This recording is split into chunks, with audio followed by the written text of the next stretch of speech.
बिस्मिल्लाहिर्रहमानिर्रहीम, अस्सलाम वालेकुम। आज मैं आप लोगों को फ़ीमेल जेनिटल ट्रैक्ट की मुख्तलिफ़ चीज़ें बताती हूँ ताकि अगर आपके जहन में कुछ सवालात हों तो उनके शायद हम कुछ जवाबात हासिल कर सकें। अच्छा, तो देखें, जो फ़ीमेल जेनिटल ट्रैक्ट है वो कंप्राइज करता है यूट्रस, ट्यूब्स, ओवरीज, ठीक है, और ये वजाइना। सबसे पहले हम वजाइना देखते हैं। ये देखिए, ये एक मस्कुलर वॉल की लेयर है। इसमें कोई ग्लैंड्स नहीं होते। ये इसका जो सरफेस है ये बिल्कुल स्मूथ होता है।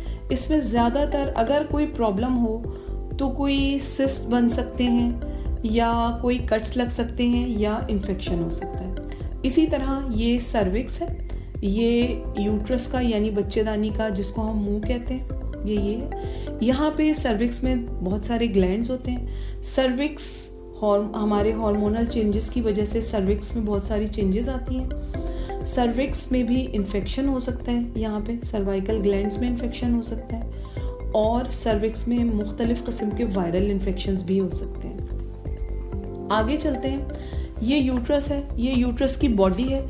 यूट्रस की देखें आप, ये 3 लेयर्स आपको नजर आएंगी। ये सबसे ऊपर की लेयर है, ये यूट्रस की मस्कुलर लेयर है यानी मसल्स हैं, और ये देखें, ये इस तरह, ये यूट्रस की बाहर की लेयर है पूरी, ठीक है, और ये यूट्रस के अंदर की ये मस्कुलर लेयर है और ये यूट्रस के अंदर की लेयर है जिसको हम एंडोमेट्रियम कहते हैं, जो कि हमारे हर साइकिल में शेड होती है और ब्लड के साथ साथ बाहर निकल जाती है। ये एवरी साइकिल में शेड हो जाती है। यूट्रस में मुख्तलिफ किस्म की बीमारियां हो सकती हैं। सबसे जो बहुत कॉमन है, आप लोग हर मरीज़ जो है वो यही कह के आता है कि डॉक्टर साहब कहीं मुझे रसौली तो नहीं होगी, ज़रा मेरा अल्ट्रासाउंड कर लें। तो जो रसौली होती है यानी फाइब्रॉइड्स, यूट्राइन फाइब्रॉइड्स जो होते हैं या मायोमास जो होते हैं, वो तीनों जगहों पे हो सकते हैं। वो यूट्रस के बाहर वाली लेयर पे भी हो सकते हैं। अगर बाहर वाली लेयर पे हैं तो वो ज़्यादा कोई प्रॉब्लम कॉज नहीं करते।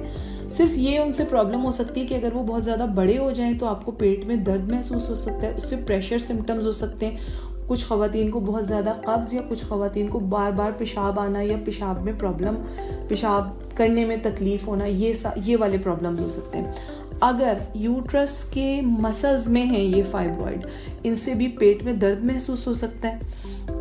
ब्लीडिंग बहुत हैवी हो सकती है, लेकिन सबसे ज़्यादा हैवी ब्लीडिंग का कॉज अंदर के फाइब्रॉइड्स हैं, यानी ये वो फाइब्रॉइड्स जो कि सब म्यूकोजल यानी जिनको हम कहते हैं जो कैविटी में फाइब्रॉइड्स होते हैं, ये बहुत ज़्यादा डेंजरस होते हैं। इनकी वजह से ब्लीडिंग बहुत हैवी हो सकती है। इनकी वजह से रिकरेंट प्रेगनेंसी लॉस यानी मिसकैरेजेस हो सकते हैं और पेट में दर्द भी हो सकता है।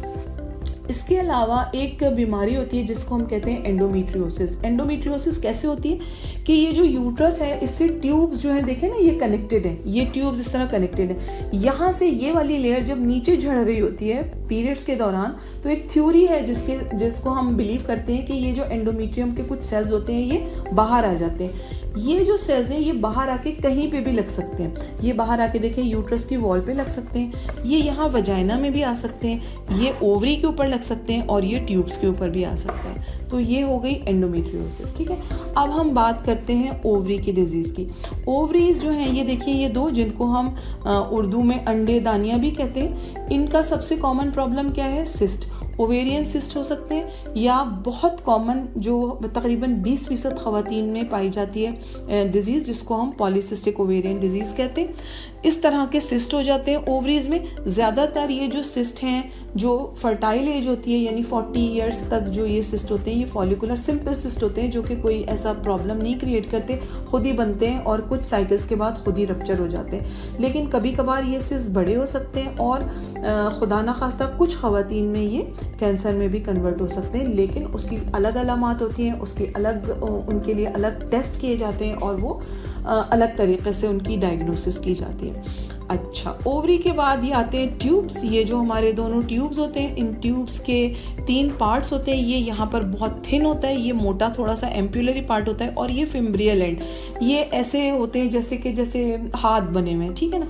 जब यहाँ पर जब ओव्यूलेशन होती है तो यहाँ से जो एग होता है ये जो हाथ हैं हमारे, ये जो ट्यूब के, ये इसको कैच करते हैं और एग को अंदर लेके जाते हैं, ठीक। तो इस तरह जो है ये मेरे ख्याल में आपको थोड़ा बहुत आइडिया हुआ होगा, ताकि जो भी आपको प्रॉब्लम हो आपके जहन में होने चाहिए कि आपकी प्रॉब्लम कहाँ पे ओरिजिनेट करती है। और हमेशा अपनी गायनोकोलॉजिस्ट से डिस्कस करें अपनी चीज़ें, और अगर आप चाहें तो मुझसे भी कभी भी आप मेरी ईमेल पे या कमेंट बॉक्स में आप कमेंट कर सकते हैं। उम्मीद है आपको ये इससे थोड़ा बहुत फ़ायदा पहुंचेगा इंशाअल्लाह ताला, और जब भी आप चाहें आप मुझसे कांटेक्ट कर सकते हैं।